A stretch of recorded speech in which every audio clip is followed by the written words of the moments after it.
Assalamualaikum warahmatullahi wabarakatuh. Alhamdulillah 2 kali di Pati ketemu Cak Nun.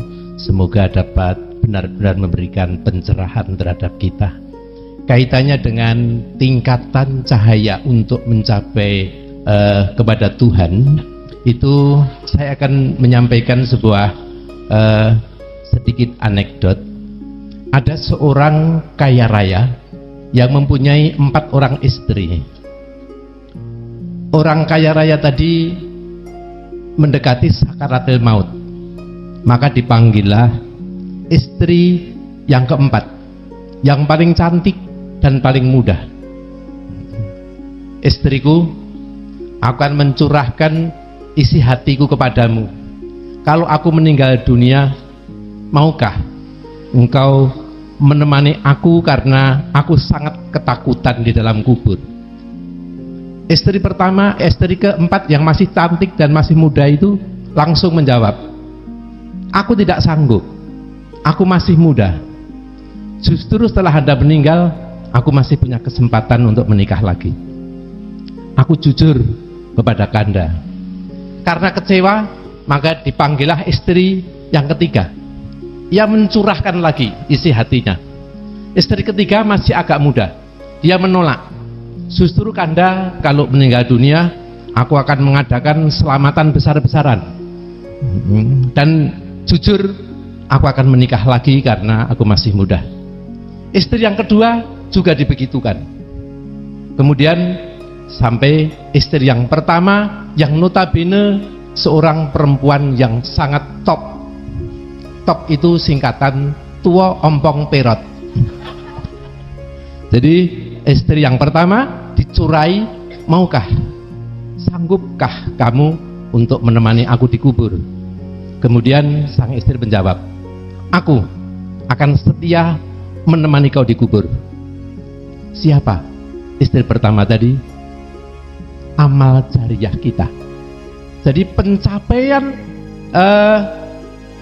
cahaya yang ketiga yang akan kita raih adalah perbuatan-perbuatan yang baik yang dapat menemani dan mengantarkan kita menghadap kepada Tuhan. Jujur saya mengatakan ini supaya saya tidak dikatakan plagiator. Ini saya peroleh tanggal 1 sampai 5 bulan ini di Jakarta karena ada Kongres PGRI dari menteri kita yang notabene Kiai, Menteri Pendidikan Kiai Muhammad Nuh. Jadi kalau saya ambil generalisasi apa yang disampaikan Cak Nun tadi, kita menggapai cahaya yang ketiga yang dapat mengantarkan kita kembali kepada Tuhan, itulah amal jariah dan apapun yang baik yang dapat kita lakukan. Terima kasih. Billahi taufik wal hidayah. Wassalamualaikum warahmatullahi wabarakatuh.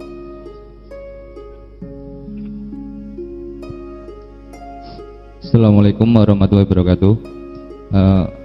Dari paparan yang disampaikan oleh Cak Nun dan beserta Bapak Anies dan teman-temannya, saya menyimpulkan adalah menyatukan diri kepada cahaya Tuhan, gitu, menyatukan diri dengan Tuhan.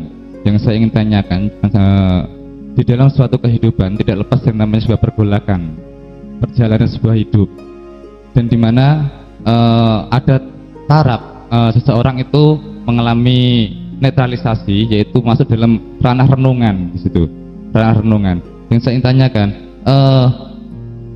ketika mereka merasakan sebuah menjalani sebuah renungan dan merasakan memilah dan memilih ini adalah sebuah kebenaran dari kerenungan, apakah itu bisa dikatakan sebuah cahaya dari cahaya yang sebenarnya gitu? Dan ketika itu diiyakan ini adalah sebuah cahaya dari Tuhan, gitu kan? Akhirnya itu hanya sebatas sebuah nalar logika, belum sampai ke sebuah laku gitu. Kira-kira faktor apa yang melatar belakang ini, dan benarkah tahap renungan itu adalah sebuah tahap mencapai sebuah cahaya atau memang belum bisa dikatakan sebuah cahaya gitu? Terima kasih. Assalamualaikum warahmatullahi wabarakatuh. Tidak ada kekuasaan dan pengetahuan untuk mengatakan seseorang itu musyrik.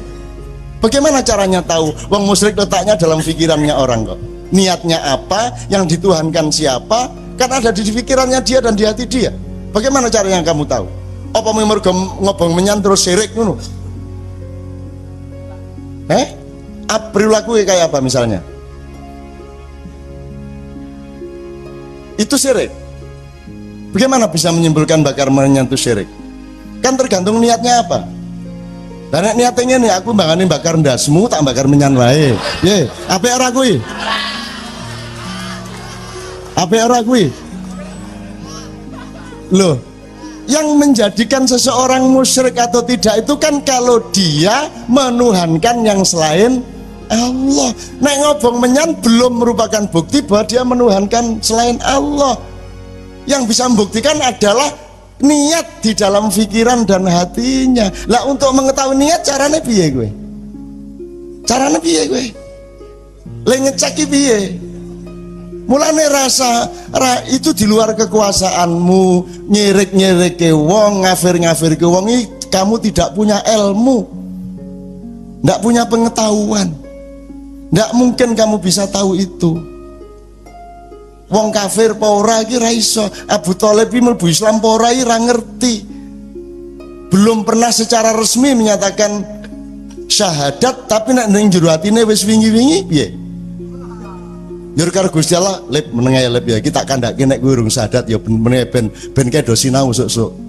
Jadi ada fenomena Abu Thalib pamannya Rasulullah yang dibiarkan misterius, muslim atau tidak, dan misterius itu diperlukan supaya orang berpikir terus, supaya punya kerendahan hati kan ngono.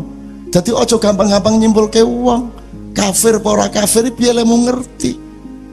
Gitu loh, ora iso kowe ngerti nek ngobong menyan lah, ngopo ngobong menyan kok ora entuk.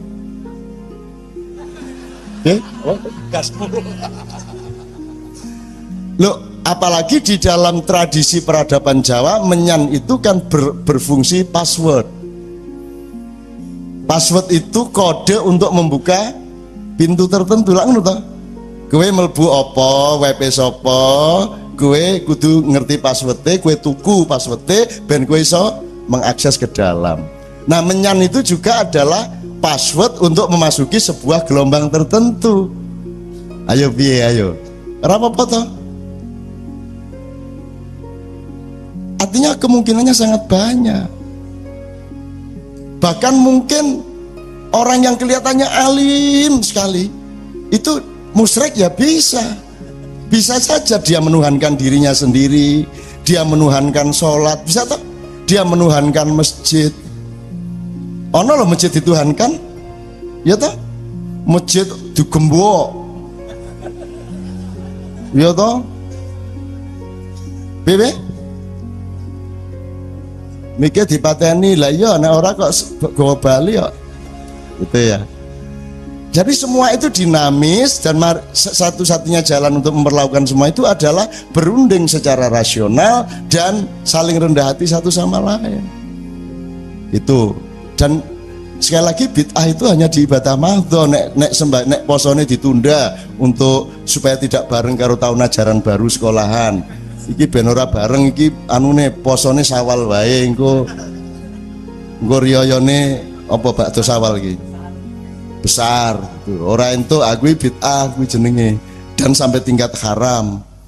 Salat kok ngene 14 abad ngene tok ora kreatif kok. Salat ya Allahu Akbar,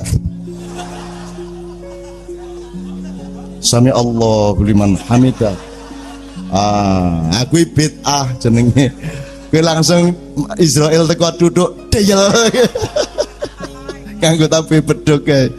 Ngono itu bid'ah namanya. Kalau di luar itu ndak ada bid'ah. Kanjeng Nabi ora tahu bal-balan, kowe ora apa-apa bal-balan. Sing ora entuk nyaduk bal nang ndase tanggamu. Dangdut ora bid'ah, jare sapa dangdut bid'ah? Apa meneh selawatan? Selawatan ini elek-elek kan ekspresi cinta kepada Rasulullah. Yang salah adalah kalau selawatan dianggap ibadah mahdho, dianggap rukun Islam. Bukan, selawatan bukan rukun Islam. Kue salah nek nganggap selawatan rukun Islam, tahlilan itu rukun Islam, kue salah. Nek tahlilan dalam rangka cinta kepada para aulia, kepada nabi, kepada rasul, apik. Sing ora entuk tahlilan tengah-tengah salat. Sami Allahu liman hamidah. Afdhalul dzikri fa huwa la ilaha illa. Kuwi salah, kuwi bid'ah. Dangdut ra apa-apa, dangdut kok ora entuk, dangdut ora bid'ah. Sing salah kuwi nek kowe dangdutan pas jemuan ning ngarepe masjid. Pacul wong ndasmu ta ya ta? Itu. Jadi mbok ngerti proporsinya ya. Duwe ilmune, ngerti pemetaane, ngerti logikane, ngerti di mana wilayah perdanya. Aturan bid'ah itu di mana wilayahnya. Tidak di semua hal ada bid'ah. Sepak bola ndak apa-apa, parpol ndak apa-apa, kabupaten pati ndak apa-apa. Belajar silat ndak apa-apa. Rasulullah ndak belajar silat, kamu boleh belajar silat. Rasulullah olahraganya cuma memanah sama gulat.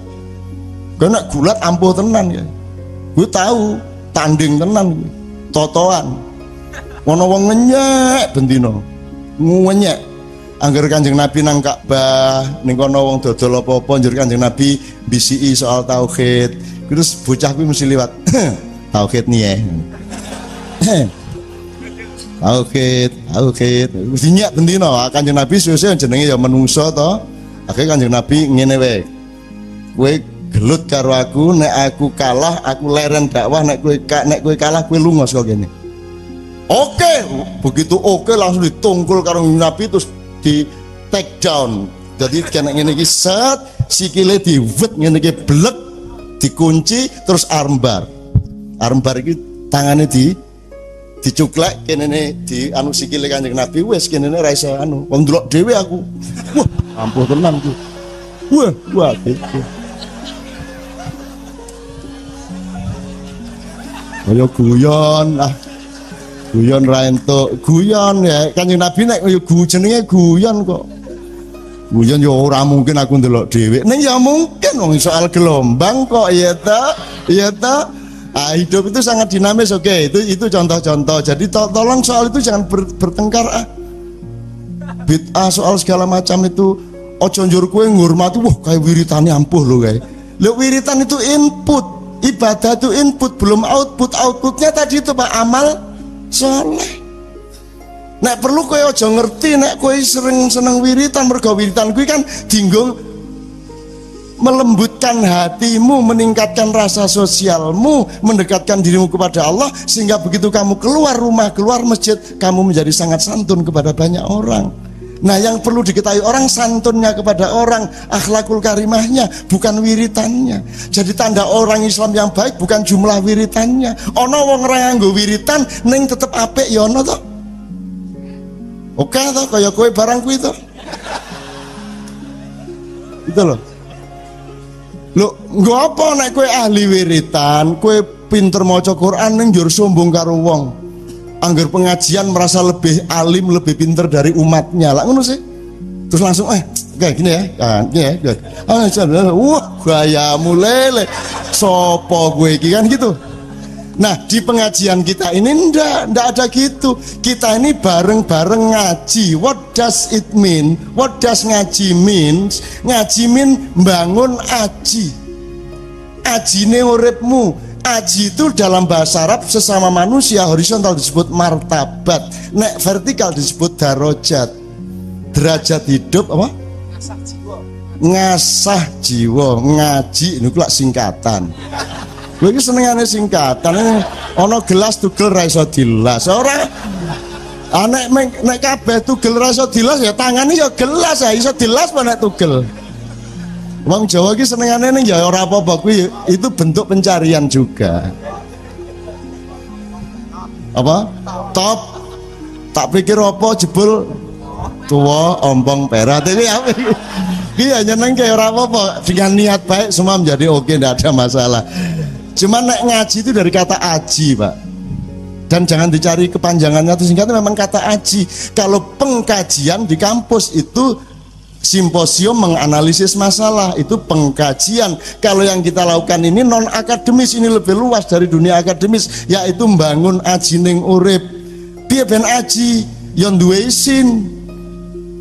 Ora nyolongan, ora bagusi, ora minteri wong, ora ngendas-ndasi wong, ora petita-petiti dadi iki dadi iku lek ngono to sing wong sing duwe haji. Nah sekarang banyak imam-imam yang di depan, yang di atas panggung malah ra duwe haji. Ono meneh sing saking dhuwure le dadi imam sesuk pengen dadi wali. Saiki carane pengen dadi wali ki macem-macem. Anggur kelakuane dianeh-anehke, ana sing sengaja sandale selen. Anggur wali ngene iki lho, nek wali sandale mesti ngiwa karo ngene ya. Ana kuwi ana meneh kiai sing begitu munggah panggung ngene iki. Wali ngono. Susah iki. Saiki wali ki oke banget, dan yang melantik wali kan layak riful wali ilal wali. Sekarang wali dilantik oleh travel bureau. Ada wali ke-10 Gus Dur. Sekarang ada wali UJ. Nggak, ini wali dalam arti itu. Nek wali murid, wali kelas kan tidak ada kepentingan kapitalisme. Itu cuman kebudayaan dan ilmu biasa. Tapi kalau wali ini kan kapitalisme, ini dunia materi. Supaya bisa menarik orang untuk ziarah. Biasanya ziarah wali songo, saiki ojo ming wali songo. Kudu ono lahan-lahan lainnya. Misalnya ziarah wali 10 ke Tebu Ireng, ke tempat Gus Dur. Akhirnya Gus Dur dadi wali. Padahal ada makamnya Kiai Haji bapaknya Wahid Hasyim, ada makamnya Hasyim Asy'ari, kira tahu dilirik. Akhirnya kan terjadi bukan kecemburuan, terjadi agak kurang harmonis di alam barzah. Tapi Gus Dur di traveli terus, mbake ora, bapake ora. Akhirnya suatu hari ditemenin Sunan Kalijogo, Sunan Ampel, Imam Busiri, bareng Durakman kontene Durakman gitu. Terus Gus Dur diaturi moro wonten dawuh Mbah. Ngene kene le. Wali kon saiki ya. Gak kondo-kondo aku nek kon wali. Le mesake Gus Dur to ya.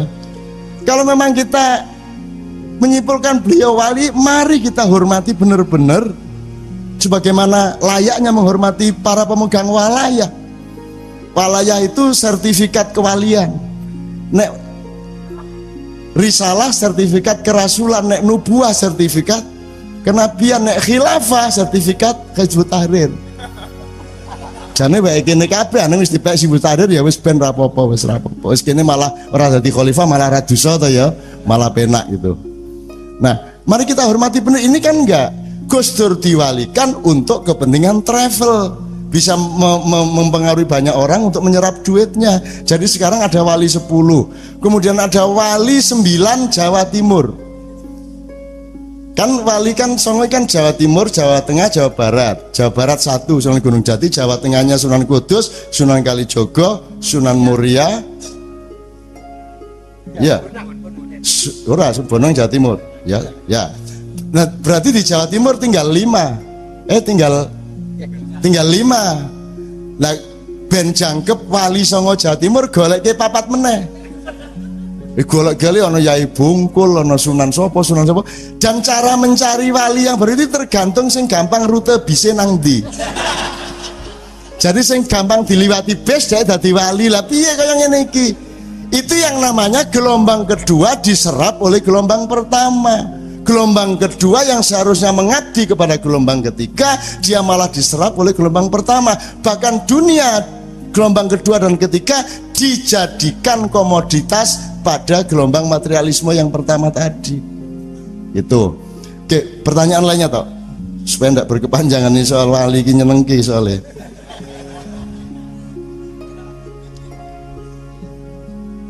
Oh, nggih.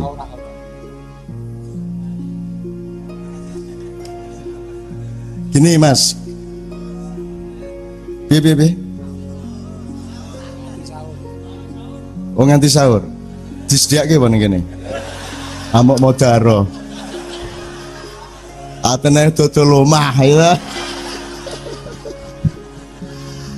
Gini Mas, sesungguhnya cahaya itu kalau ada warnanya itu separuh objektif, separuh subjektif. Jadi misalnya hantu kui muncul padamu berdasarkan konsep-konsep rupa dan budaya yang ada yang terekam di otakmu. Begitu juga cahaya. Orang Jawa, orang spiritual non Jawa, para pejalan tasawuf punya konsep masing-masing.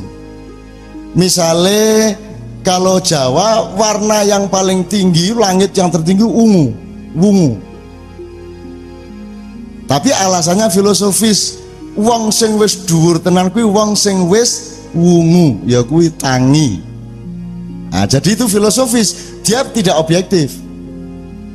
Gitu loh. Objektifnya bisa biru muda, bisa ungu, bisa kuning, dan itu tergantung, tidak ada masalah. Karena warna itu bukan fakta warna. Warna itu sesungguhnya adalah modulasi dari gelombangmu dengan gelombang cahaya. Ngerti ya? Jadi jangan bingung dengan ketemunya warna-warna pada Anda. Semua disyukuri.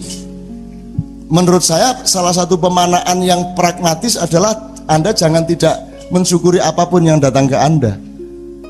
Oh saiki ngimpi elek we kok syukuri ya. Ngimpi elek we langsung auzubillahi minasyaitonir rajim, rezeki. Ngono wae, repot-repot.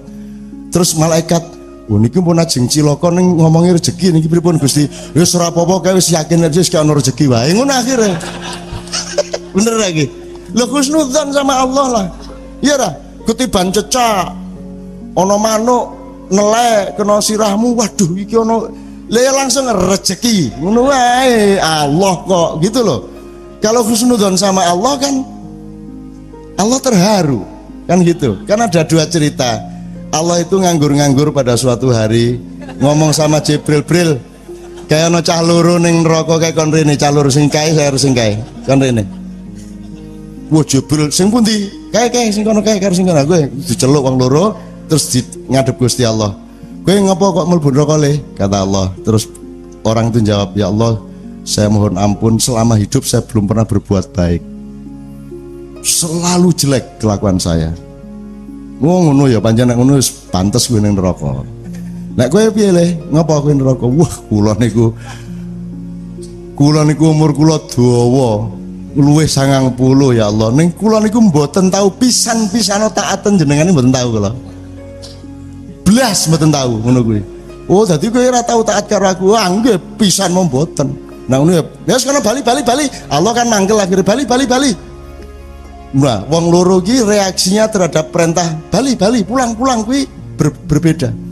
Sing siji sifat kuping, melayu disentak Gusti Allah melayu, sing siji melayu neng gojak-gajik nolah-noleh ngene. Gusti Allah, ada dua fenomena ini. Ngono ta. Bali rene terus dipanggil lagi, ada dua opsi ini. Kowe ngopo kok melayu sifat kuping? Kula ampun matur, kula niki selama hidup mboten tahu berbuat baik. Lah niki tiba-tiba jenengan perintah kon bali langsung melayu, lumayan ini saya berbuat baik sekali ini. No. Oh dadi ku melayu mergo taat karo aku. Ah nggih, lumayan pisan nek ngono mlebu swarga kono. Ngono. Terus sijine meneh, "Lah kowe ngopo kok gojak-gajek nolah noleh ngiwonengen?" "Lho kula niki ngeten lho, kula lak mboten tahu anu to, mboten tahu taat kalian jenengan. Kula niki karep kula nggih melayu sifat kuping niku kula mikir, aku dikon bali nang ndi maksude?" Pancen aku sekon neraka ning apa ya Gusti Allah sing maha baik kuwi ngongkon aku bali nang neraka. Ah mestine ya ora. Dadi kula niku bingung. Iki kon bali nang swarga apa neraka ya bingung. Dadi kula gojak-gajek. Kula niki bersangka baik kalian jenengan gitu kate. Oh terus Allah, "Oh kowe iki gojak-gajek kuwi mau mergo sangka baik karo aku." Husnudzon. "Nggih, kula husnudzon. Wis nang ngono mlebu swarga kono." Karo-karone mlebu swarga. Jadi sekarang fatwa saya jelas malam hari ini. Pilihlah salah satu di antara dua. Satu, jangan pernah berbuat baik. Nomor dua, jangan pernah taat kepada Allah. Sehingga nanti Anda masuk neraka terus dipanggil oleh Allah. Nek diceluk. Nek ora modaro. Oke, gitu ya, soal warna ya, soal warna itu jangan meminta kepastian jasad, karena warna itu kan ono ungu, ono kui kan itu kan juga batas pengetahuan manusia. Rumangsamu warna mingkui ora, warna itu berjuta-juta, bahkan di kamera, di komputer itu kan sekarang disimpulkan 16 juta warna. Itu pun masih kurang. ada warna-warna yang tidak terhingga. Jangankan warna-warna di langit 7, burung saja, semua burung mampu melihat warna yang manusia tidak bisa melihat warna. Karena sistem matanya burung itu jauh lebih komprehensif daripada matanya manusia. Makanya burung dari ketinggian setengah kilometer bisa melihat secara jelas sebuah ikan kecil di sungai atau laut, sehingga mereka menukik itu pasti sudah jelas yang dituju, cek kena, karena dia sangat bisa melihat sesuatu yang manusia tidak bisa melihat. Jadi jangan mencari kepastian warna, jangan terjebak pada materi. Apa mana ya? Saya kira gitu jawaban saya. Saya kira sudah waktunya sahur, Bimanes. Ya, saya kembalikan. Ya, tampaknya ada pada amal soleh, ada pada perbuatan baik terus-menerus, dan itu perbuatan baik tidak mungkin terjadi kalau tidak dari pikiran yang baik, dari pikiran yang bersih, tanpa dzon, bahkan dengan husnudzon terus-menerus, itu akan memancarkan cahaya. Jadi itu bahan yang sudah bercahaya sebelum terkena api. Ya.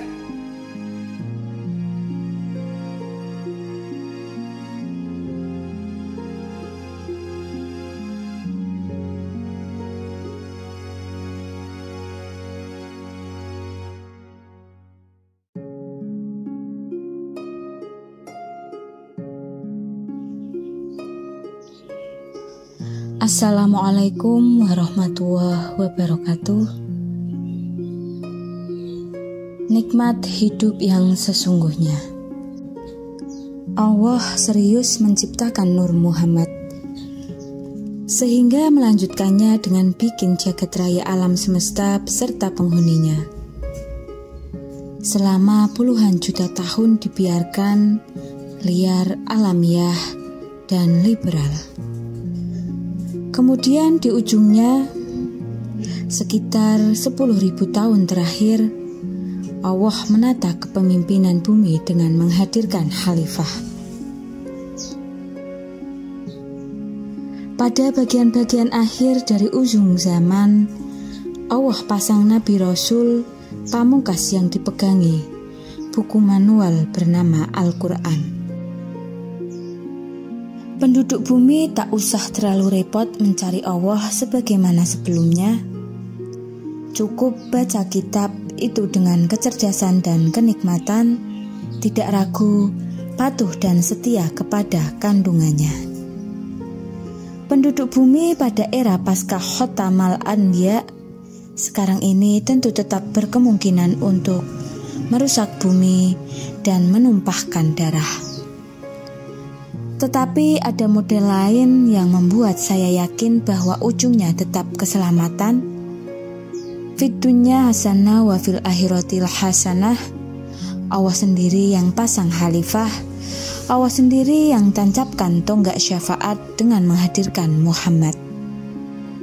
Allah sendiri yang membekalinya Al-Quran, dan Allah sendiri yang berjanji menjaganya. Innalahu lahafidun. Maka penduduk bumi sedang menyongsong keselamatan masa depan. Meskipun tetap dipersyarati oleh yugoyiru mabi anfusihim, dan kita semua yang ada di ruangan ini adalah pekerja-pekerja kesetiaan kepada Al-Quran yang terus berjuang mengubah diri dan dunia. Apa yang lebih indah dan membahagiakan dibanding makam berjuang menyebarkan bahasa Al-Quran untuk menaburkan dan menyemaikan kandungan nilainya? Apalagi ditambah dengan kemuliaan untuk bersikap toleran kepada suatu cara berpikir dan sistem kekuasaan yang menyebut kita sedang memasuki masa pensiun. Insya Allah, ampunan Allah melimpahi mereka yang membuat dan menandatangani surat keputusan pensiun. Karena pasti yang mereka maksudkan bukanlah mempensiunkan perjuangan intisayyaru lugatil Quran. Dan jika kita yakin kepada Allah, mencintai Rasulullah, nikmat mentadaburi Al-Quran, dan mentafakuri alam semesta, serta beristiqomah sebagai aktivis bahasa Arab, maka kita berada pada koordinat yang paling dekat terhadap kepastian, keselamatan, dan kebahagiaan dunia maupun akhirat. Kalau terhadap kalimat itu muncul respon di benak kita, belum tentu, maka kalimat di atas bertambah juga. Kalau kita belum tentu yakin kepada Allah, belum tentu mencintai Rasulullah, dan seterusnya, silahkan dielaborasi sendiri di dalam kehidupan masing-masing. Kemudian karena keselamatan kita juga terkait dengan keselamatan bumi dan keselamatan Indonesia, maka probabilitas masa depan kita terletak pada posisi timbangan antara tingkat kerusakan dunia sekarang ini. Dengan kadar iman kita kepada Allah, cinta kepada Rasulullah, intensitas tadabbur dan tafakur kita kepada Al-Quran dan alam, serta intensitas dan kesetiaan kita sebagai aktivis bahasa Al-Quran. Saya pribadi memiliki ketidakyakinan yang tidak kecil atas logika itu. Karena sangat dahsyatnya kerusakan manusia dan kehidupan yang kini sedang berlangsung. Tetapi belum pernah saya menemukan dan mengalami manfaat apapun dari ketidakyakinan, sehingga saya ambil keputusan untuk yakin saja sepenuhnya. Dan kalau sampai nazak oleh maut nanti tidak atau belum saya jumpai bukti atas keyakinan itu, saya akan tetap merasa lega dan tenang, sebab saya akan mati membawa keyakinan dan husnuzon kepada Allah.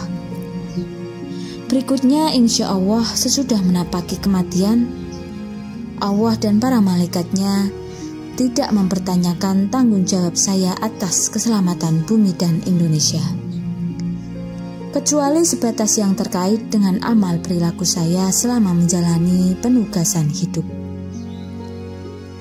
Keyakinan itu menerbitkan ketenangan. Ketenangan itu membuat saya enteng dan bahagia. Kebahagiaan itulah tulang punggung kejiwaan saya untuk tegak berdiri di sini, turut merayakan dan mensyukuri upacara penuguhan kembali tugas 3 aktivis bahasa Al-Quran yang sedang mencapai puncak kematangannya. Mereka memperoleh kemerdekaan untuk memperluas dan memperdalam aktivitas mereka di masyarakat luas, tanpa tersendat-sendat langkahnya oleh sejumlah hal yang tidak berkonteks Al-Quran, yang biasa merepotkannya. Kemarin mereka terpenjara di ruang-ruang pembelajaran, hari ini masuk ke medan juang yang nyata. Sebab perjalanan sejarah bahasa Arab dan bahasa Al-Quran sebagai individu, sebagai anggota masyarakat, sebagai warga negara, dan utamanya sebagai bagian dari rombongan pengikut Nabiullah dan Rasulullah Muhammad SAW, saya merayakan kebahagiaan bahwa Allah menguasai, menugasi saudara sebagai salah seorang waliyu amri Lughatil Quran bersama beliau. Sebagai bagian dari bahasa-bahasa umat manusia di bumi, kita menyebutnya bahasa Arab. Tapi sebagai bahasa pilihan Allah untuk merumuskan informasi dan bimbingannya kepada perjalanan peradaban umat manusia, kita menyebutnya bahasa Al-Quran. Tidak kita sebut bahasa Allah karena seluruh realitas jagat raya adalah juga bahasa Allah. Segala kenyataan sunatullah yang secara manipulatif kita sebut hukum alam, memuat bahasa komunikasi Allah, dari embun yang menetes hingga 7 langit yang tak terjangkau, adalah bahasa yang dipenuhi oleh kehendak dan penyampaian Allah. Juga bahasa Al-Quran dan bahasa Arab tidak kita sebut bahasa komunikasi Allah, sebab kita tidak berani menyimpulkan bahwa Allah tidak pernah menyampaikan sesuatu menggunakan bahasa Jawa, bahasa Perancis, bahasa Saulihi, atau bahasa-bahasa nirkata dan berbagai macam alat komunikasi lainnya. Mungkin kurang syar'i atau kurang absah menurut syariat Islam, tapi kami merasa aman dunia akhirat karena penyebar salah satu bahasa terpenting Allah kepada umat manusia. Karena pegawai penting, maka Allah pasti bertanggung jawab untuk menganugerahkan fasilitas-fasilitas perlindungan dan kesejahteraan kepada pegawainya selama bertugas.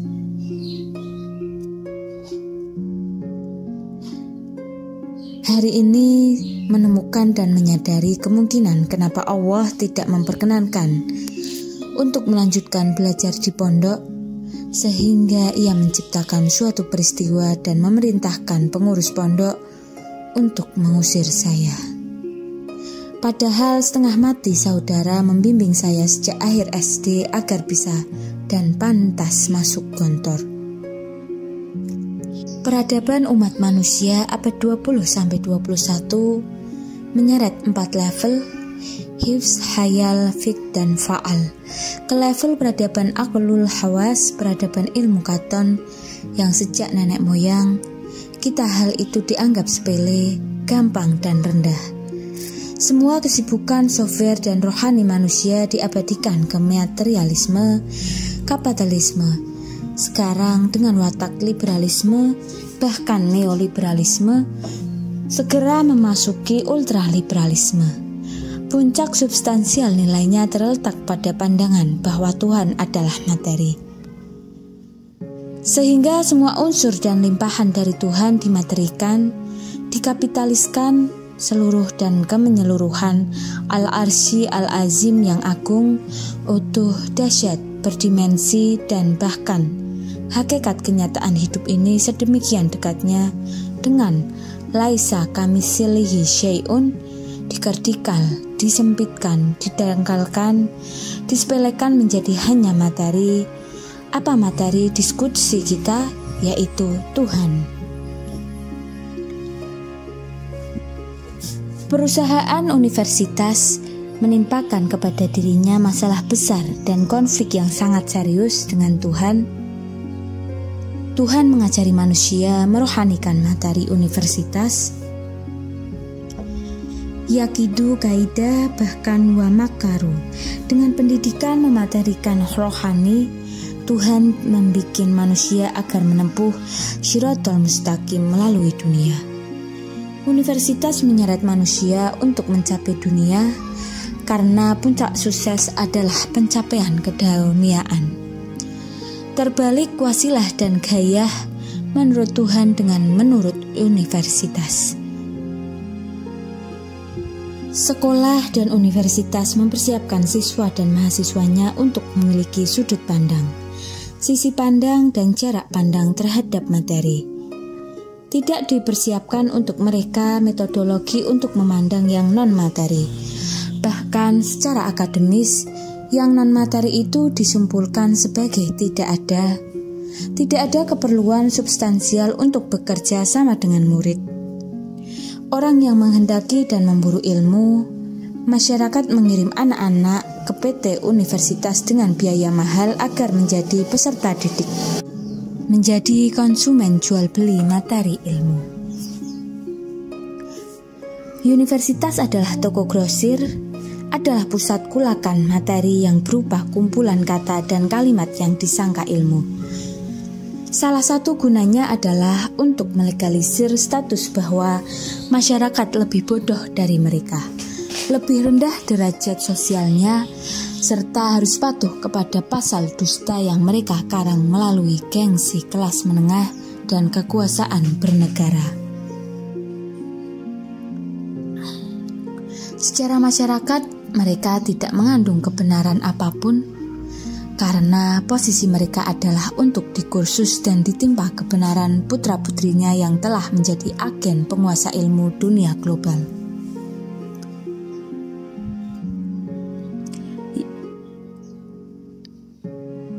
Di universitas mereka diajari bahwa materi terbit dari barat, Asal-usul seluruh ilmu, pengetahuan, penemuan, teknologi, dan peradaban adalah Barat.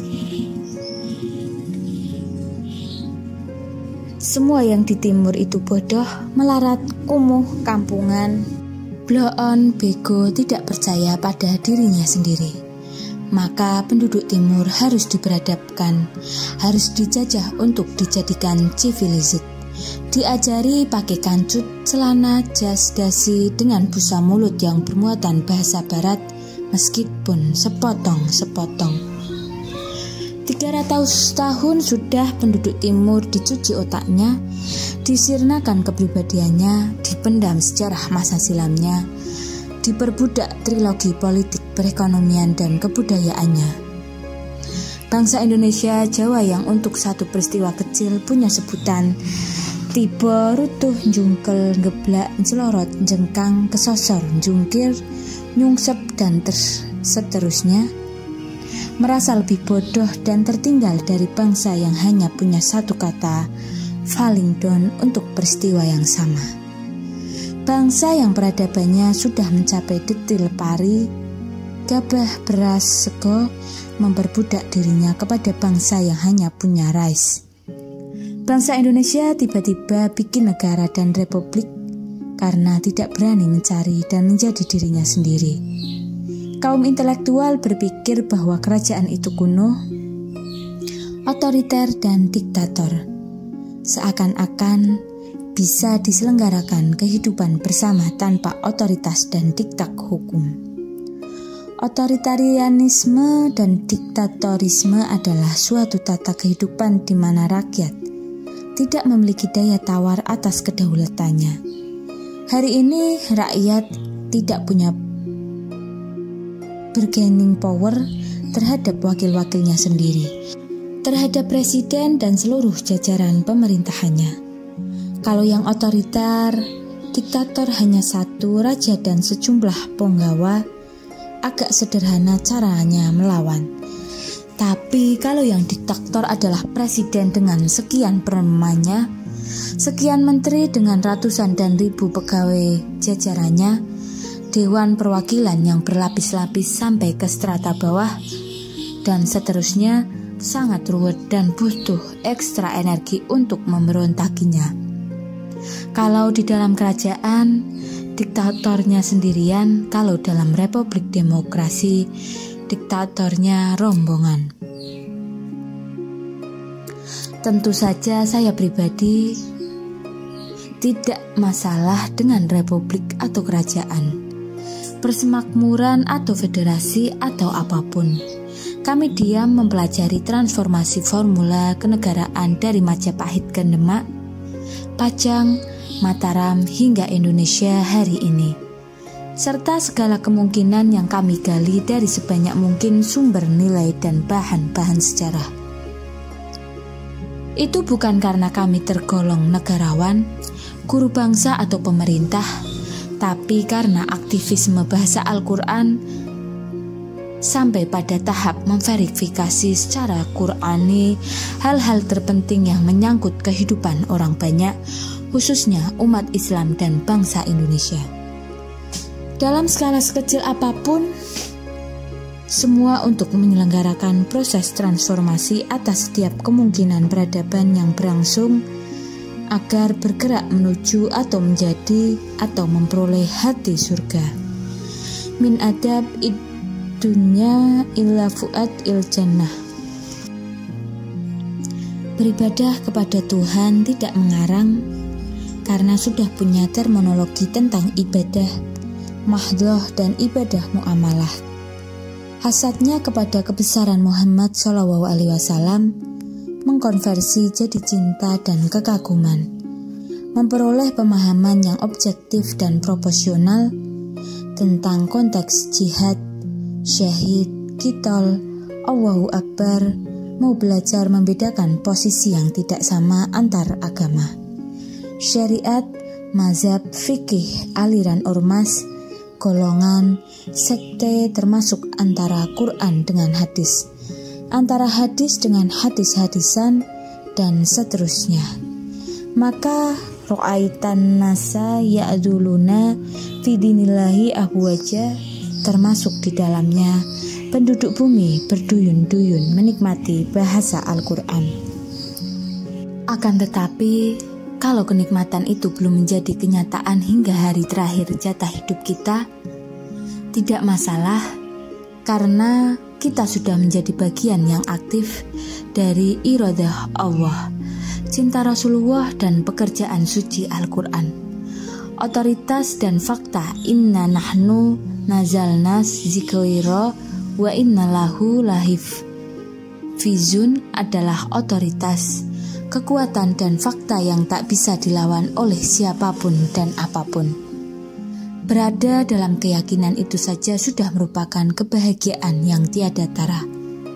Sekian, wassalamualaikum warahmatullahi wabarakatuh.